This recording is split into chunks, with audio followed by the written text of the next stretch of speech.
السلام عليكم. جاء في معجم أحاديث الإمام المهدي عليه السلام حديث رقم 659 في حديث طويل قال: فيتقدم المهدي من ذريتي فيصلي إلى قبلة جده رسول الله صلى الله عليه وآله، ويسيرون جميعا لي المهدي وأصحابه إلى أن يأتوا بيت المقدس. ثم ذكر الحرب بينه وبين الدجال، وذكر أنهم يقتلون عسكر الدجال من أوله إلى آخره. والدجال في هذا الحديث يملك عسكرا يقتلهم الإمام المهدي وأصحابه. في الحديث رقم 427 من نفس المصدر أي معجم أحاديث الإمام المهدي جاء ما يأتي: ليهبطن الدجال خوذ وكرمان في 80,000.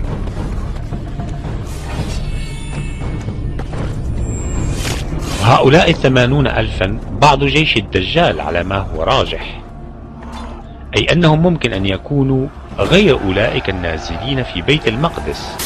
In our investigation, we discovered that some of Satan's soldiers are also high-ranking officers in the United States military.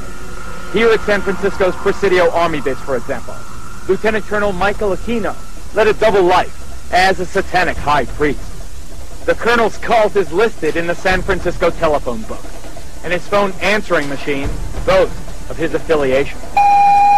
This is the Temple of Set. The temple is the only international satanic religious institution fully recognized by the United States government. Indeed, the Army does officially recognize Satanism as a legitimate religion and supplies chaplains with this guide for ministering to the satanic soldiers. Yet unofficially some charge that Army bases have become sanctuaries for devil worshippers.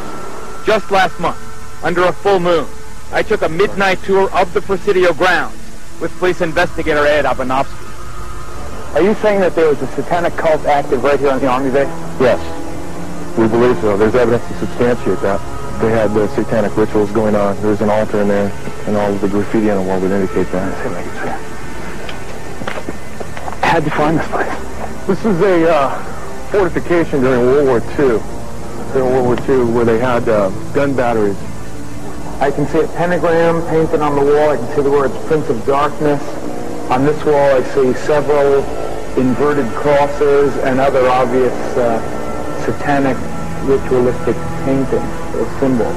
Joseph, we've agreed to conceal your identity, but you are an officer in the United States Army. That's correct. And you were an officer in the United States Army during the time you were a member of this satanic organization. Yes. Did the authorities at the Presidio know that a satanic organization was active on their base during the time that you were a member? They were very much aware of it, yes. The present base commander, Colonel Rafferty, says that today at least, I know of no satanic activities whatsoever in this area. Satanism may be a constitutionally protected religion, but similar to another recent case at the United States Military Academy at West Point, here charges surface connecting ritual child abuse at the Presidio Daycare Center to the devil cult. It was here, parents and others allege, that as many as 60 young children were ritualistically abused by soldiers of Satan. What actually was done to the kids? Oral copulation, sodomy, defecation, they were urinated on. On why those charges were brought against you? Well, the entire time that the so-called child molestation scandal was occurring at the Presidio, the time period when these terrible events were supposedly taking place, I was assigned to the National Defense University in Washington, D.C. Probable victims numbered at 68, many of whom had contracted venereal disease. 22 families filed $66 million in claims against the Army, claiming that criminal charges against Michael Aquino were dropped due to pressure from the Army. General Aquino admitted to renting the German castle where the Nazi SS were formed and reenacting the secret ceremony among fellow intelligence officers dressed in full Nazi regalia. General Aquino is now the highest-ranking officer in the National Security Agency, along with General Black and General Hayden. It is important to remember that General Aquino is first and foremost a military intelligence officer with over 40 years' experience in counterinsurgency operations and an expert in psychological warfare. General Aquino's psychological warfare campaign has started or infiltrated cults and other closed systems as part of a concerted effort to control large numbers of people and to destabilize the centers of constitutional and legal authority both here in the United States and in other nations. وأيضا عن أمير المؤمنين عليه السلام في حديث يذكر فيه بعض العلامات التي تسبق خروج القائم عليه السلام يقول: وغلبت الروم على الشام وغلبت أهل أرمينيا وصرخ الصاروخ بالعراق هتك الحجاب وافتضت العذراء وظهر علم اللعين الدجال. ثم ذكر خروج القائم عليه السلام. المعجم الموضوعي لأحاديث الإمام المهدي عليه السلام في الصفحة 29. والعلم كما هو واضح علامة رمزية تتخذها الدول للإشارة إلى كياناتها. وصراخ الصارخ في العراق بظهور علم الدجال إشارة إلى الاحتلال الأمريكي للعراق، ويشير إليه صراحة الحديث الذي يصف دخول الدجال إلى العراق من جهة جبل سنان في البصرة. فعن رسول الله صلى الله عليه وآله في معجم أحاديث الإمام المهدي الجزء الثاني الصفحة 63 وأيضا في الفتن بن حماد قال: أول ما يرده الدجال سنام جبل مشرف على البصرة، هو أول ما يرده الدجال.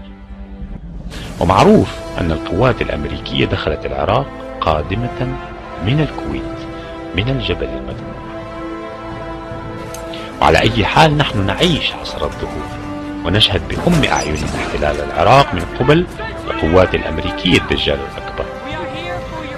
كما أن المعرفة بالسياسة الأمريكية توفر لنا فرصة نادرة لفهم المراد من التعبيرات الرمزية التي يوصف بها الدجال من قبيل المسيح الدجال الأعور الدجال، وكونه يأتي معه جبل من خبز أو جبل من طعام وجبل من نار، حماره خطوته كذا ميل بين أذني حماره كذا ميل، في جبهته كافر ينادي فيهم: إلي أوليائي أنا ربكم الأعلى. فالرئيس الأمريكي بوش من المسيحيين المتدينين، أو لنقل ممن يظهرون التدين بالمسيحية. وقد صرح في خطاباته كثيرا بأن الحرب التي يخوضها ضد الإسلام حرب صليبية، وبالخصوص الحرب في العراق، بل صرح علنا أن ما دفعه لحرب العراق رؤية رأى فيها الرب سيد المسيح حسب زعمه يأمره باحتلال العراق. Final question. Yes, sir. You said famously, when you looked into Vladimir Putin's eyes, you saw his soul. Yeah. When you look into Benedict XVI's eyes, what do you see? God. Good way to end the interview. Thank you, sir. Thank you, sir.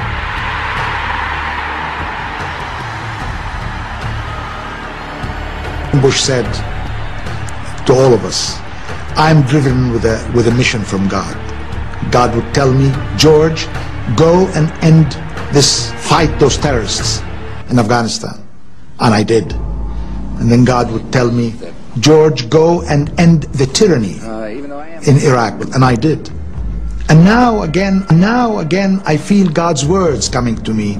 Go get the Palestinians, get the Israelis their security, and get peace in the Middle East. And by God, I'm going to do it. وأكثر من هذا، فهو كان يدعي في بعض ما صدر عنه أنه مأمور من قبل الرب بتأديب شعب الخطيئة في بابل. ولعل العبارة الأخيرة مقتبسة من الإنجيل، وهي واحدة من علامات ظهور المصلح المنتظر.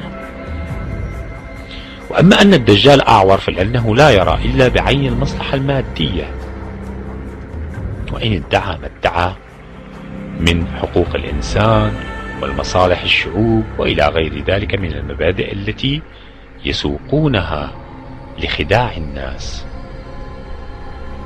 ومعلوم أن السياسة الأمريكية وغير خفي على الناس لا تحسب حسابا لأي شيء عدا مصالحها المادية. فجبل الخبز أو جبل الطعام هو تعبير رمزي عن القوة الاقتصادية وحالة الرفاه المادية التي تستخف بها أمريكا أتباعها. وجبل النار واضح أنها ترمز إلى القوة الحربية الفتاكة التي تخيف بها الحكومات والشعوب، التي نسيت أن لا قوة إلا بالله. والحمار هو طائراتها أو باخراتها ووسائلها التي تسرع بها وتسارع بها لاضطهاد الشعوب، وكل من يقف أمامها يقول لها لا على سياستها ومبادئها. وأما الأذنين فهي ترمز ربما بكل وضوح أظن إلى المخابرات. This compartmentalization of memory was what the government was interested in, because they figured that if a person couldn't think to bring to mind abuse, they wouldn't be able to think to bring to mind government secrets, government perversions, or anything else they wanted compartmentalized in the brain. My experience as a mind control slave on a White House Pentagon level was extreme. Yes, I would, Ted. It's real scary for me, but I'd like to go on public record saying that my owner under mind control was Bob Hope, and that I was abused and used as a mind control sex slave by Ronald Reagan and a lot of different presidents, LBJ, Reagan, Ford, and I was programmed to have computerized mind files by Henry Kissinger, where I was used as an operative within the intelligence faction of the government, targeting people that he and Nelson Rockefeller had an agenda to bring in certain individuals into the fold, they called it, to work on behalf of the New World Order. And so they used me to manipulate and blackmail people in order to bring them in. سمو الروحاني. ايه سمو الروحاني ده؟ راح اتعلم في الهند صلاح نصر الشذوذ الجنسي في بلد اسمها كاراجوا، انهم يسيطروا على الناس الرجاله والستات يتشبعوا جنسيا عشان خاطر يخدموا المخابرات. في المانيا قالوا له كده. عجبتهم الحكايه دي، عجبته الحكايه وطبقها على نفسه، ولا واحده من اللي هو عمل لها كنترول فادت المخابرات. طب يعني علاقته القويه ده كل ده قبل ما يتسجن. انا فاهم. هل بقى هل ممكن يكون ليه دور في قتل سعاد حسني؟ هو اتسجن ليه؟ هو اتسجن ليه؟ اتسجن عشان بيبيع البنات بتاعت مصر، بناتنا وشرفنا بره. سيطروا على سعاد حسني وبيدوهم فلوس. سيطروا عليها. ومين تاني من الممثلات؟ يعني انا مش عايز اقول لك يعني معظم الممثلات. مش كلهم، معظمهم. أنا رئيس سابق مبارك. انا بستغرب ازاي يعينه يبقى وزير الاعلام وهو واخد سجن مسجون ومطرود من المخابرات. ده مش مخابرات. انا ما بتكلمش عن المخابرات. المخابرات كويسه جدا الحمد لله، لكن ده مش مخابرات. اترفض وطلع. ازاي يبقى وزير الاعلام ومسيطر على الصحافه؟ كل شويه يهددني بالقتل ويخلي الصحفيين يشتموني. ده بهدلوني بهدله ما عندكش فكره يا استاذ. ما عندكش فكره اللي اتعمل. ما كانش فيه بقى.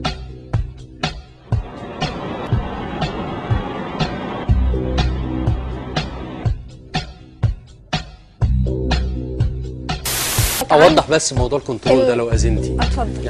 يعني ممكن طبعا الاستاذ اعتماد بحكم كم المعلومات الكتير، فهي الكنترول عمليات الهدف منها اللي اقنع بيها صلاح نصر زعيم جمال عبد الناصر يعني في ذلك الوقت، انه من الممكن ان احنا نستخدم عدد من الفنانات المشهورات واللي ليهم افلام في احضار معلومات محدده عن تحركات عدد من المسؤولين والامراء العرب والقاده العرب اللي بيجوا مؤتمرات مثلا زي مؤتمر، يعني اكتر كلام